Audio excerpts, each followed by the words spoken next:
പരസ്പരം അങ്ങോട്ടും ഇങ്ങോട്ടും കുറ്റം പറയും. ഒരു കാര്യം പറയുമ്പോൾ അവരൊന്നാണ്. മനസ്സിലായില്ല? അപ്പൊ ഈ കാണികൾ നമ്മളെ പോലുള്ളവരെല്ലാം മണ്ടന്മാരായിട്ടും നിൽക്കും.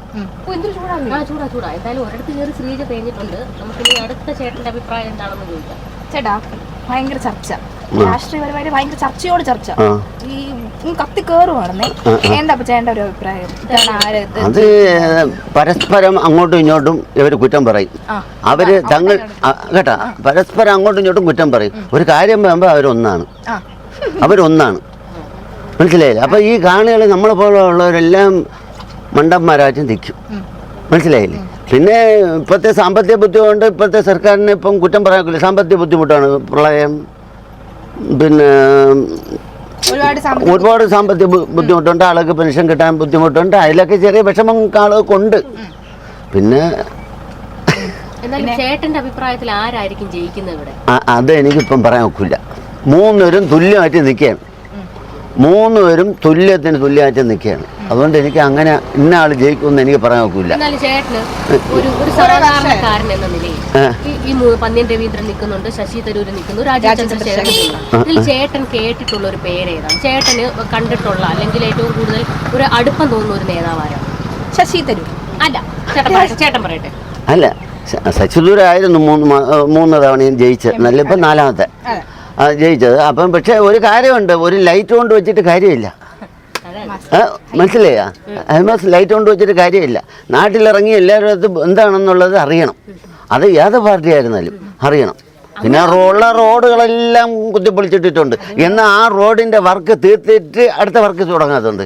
ഇതിപ്പോൾ ആളുകൾ ഇവിടുന്ന് അവിടെ ചെല്ലുമ്പോൾ അവിടെ ചെയ്തു. പെട്രോളിന് വില ഇവിടുന്ന് പോകുമ്പോൾ അവിടെ, അവിടുന്ന് വരുമ്പോൾ ഇവിടെ, എല്ലാ റോഡുകളും കുഴിച്ച് കത്തിട്ടിട്ടുണ്ട്.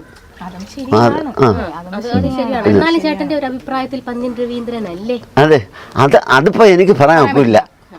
അത് അങ്ങനെ ഒരാളിനെ ഒരു കുത്തുമതിപ്പായിട്ട് നമുക്ക് പറയാൻ ഒക്കില്ല. എന്ന് വെച്ചാൽ മൂന്നുപേരും തുല്യ ശക്തിയായിട്ട് ഇപ്പം തിരുവനന്തപുരം ജില്ലയിൽ നിൽക്കുകയാണ്. കേരളത്തിൽ LDF ഉം UDF ഉം തമ്മിലാണ് മത്സരം. പിന്നെ BJP യും LDF ഉം തമ്മിലാണ് പ്രധാന ഇടങ്ങളിൽ മത്സരമെന്നും രാജീവ് ചന്ദ്രശേഖരനാണ് മികച്ച സ്ഥാനാർത്ഥി എന്ന് പറഞ്ഞത് EP ജയരാജനാ. അങ്ങനെ ഒരു അബദ്ധം ആർക്കാണേലും പറ്റും. പിന്നെ തള്ളി പറഞ്ഞിട്ടുണ്ട്. എന്തെന്ന് തള്ളി പറഞ്ഞിട്ടുണ്ട്? മുഖ്യമന്ത്രിയും തള്ളി പറഞ്ഞായിരുന്നു. ചേട്ടാ അപ്പൊ അതൊന്നുമല്ല, ആരെങ്കിലും ചേട്ടൻ കണ്ടായിരുന്നു? സ്ഥാനാർത്ഥികൾ ആരെങ്കിലും കണ്ടായിരുന്നു ഇവിടെ വന്നിട്ട്? ഇല്ല, ഞാൻ ഇവിടെ ഉള്ളതല്ല, ഞാൻ സിറ്റിയിലുള്ള മണക്കാട് മണ്ഡലം. അപ്പൊ തിരുവനന്തപുരം മണ്ഡലം തന്നെ. അവിടെ എങ്ങനെയുണ്ട്? മണക്കാട് ഏരിയയിൽ എങ്ങനെയുണ്ട്? മണക്കാട് ഏരിയ എല്ലാം ഇത് തന്നെ. എല്ലാം ഇപ്പം വലുതായിട്ട് ചെവിരെഴുത്തില്ലല്ലേ, വാൾ പോസ്റ്ററുകൾ തൊട്ട് ഇപ്പം ബാനറുകൾ മറ്റേ അടിച്ചു വയ്ക്കല്ലേ. ഒന്നിനൊക്കെ 2000 രൂപയൊക്കെയാണ് വില. ഇത് ഓരോ ജംഗ്ഷനിൽ ചെല്ലുമ്പോൾ ആ 2000 രൂപ വെച്ച് കണക്ക് കൂട്ടുമ്പോൾ എത്ര കോടി രൂപയെന്ന് ഇതിന് 3 പാർട്ടി കൂടെ പോണത്. എത്ര കോടി രൂപ എന്നറിയാം. സിനിമയൊക്കെ വന്ന സ്ഥലമാണ്, ആ പ്രകൃതി ഭംഗിയായിട്ടുള്ള സ്ഥലമാണ്. ഇതൊക്കെ ഒന്ന് വികസിപ്പിച്ചെടുത്ത് നല്ല എന്തെങ്കിലുമൊക്കെ ടൂറിസ്റ്റ് മേഖലയാക്കി എന്തെല്ലാം പരിപാടികളുണ്ട്, ഏതെല്ലാം എല്ലാം നമ്മുടെ സർക്കാർ എല്ലാം കൊണ്ടുവരുന്നുണ്ട്.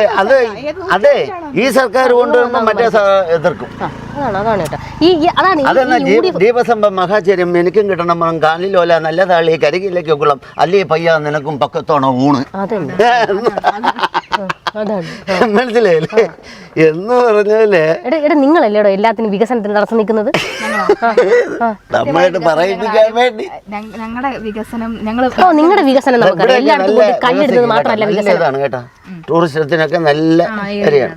ഇത് സുരേഷ് ഗോപി ഇരുന്നപ്പോഴുള്ള റോഡ് പണിയത് എൻ്റെ അതാണ്. അദ്ദേഹം വന്നപ്പോൾ ഈ റോഡൊന്ന് ശരിയാക്കി. ഇനി ആ സൈഡൊക്കെ വന്ന് ആളുകൾക്ക് നടക്കാനും എല്ലാത്തിനും സൗകര്യങ്ങൾ പെടുത്തുന്നു. പിന്നെ ഗവൺമെന്റിൽ സാമ്പത്തിക ബുദ്ധിമുട്ടുണ്ട്. അപ്പൊ ഈ സർക്കാർ പോയി അടുത്ത സർക്കാർ വന്നാലും അവർക്കും ബുദ്ധിമുട്ട് കുറച്ച് ദിവസത്തേക്ക് കാണും. അപ്പൊ ചേട്ടൻ്റെ ഒരു ഇതിലേ കുറേ നാളായല്ലോ, കുഞ്ഞിനെ മുതലേ 18 വയസ്സ് മുതലേ വോട്ടും ഇലക്ഷനും അതിന്റെ പ്രചാരണവും കണ്ടു വരികയാണല്ലോ. അപ്പൊ ഈ ഓരോ തവണയും എന്തെങ്കിലും മാറ്റം ചേട്ടൻ ഫീൽ ചെയ്തിട്ടുണ്ടോ? ഇങ്ങനെ ഇപ്പൊ കുറച്ചുകൂടെ ഇപ്പൊ പറഞ്ഞു ചെവരെഴുത്തില്ല, ഇപ്പൊ വളരെ കുറവാണ്, അതുപോലെ തന്നെ എന്തെങ്കിലുമൊക്കെ മാറ്റം ചേട്ടൻ ഇങ്ങനെ തോന്നാറുണ്ടോ?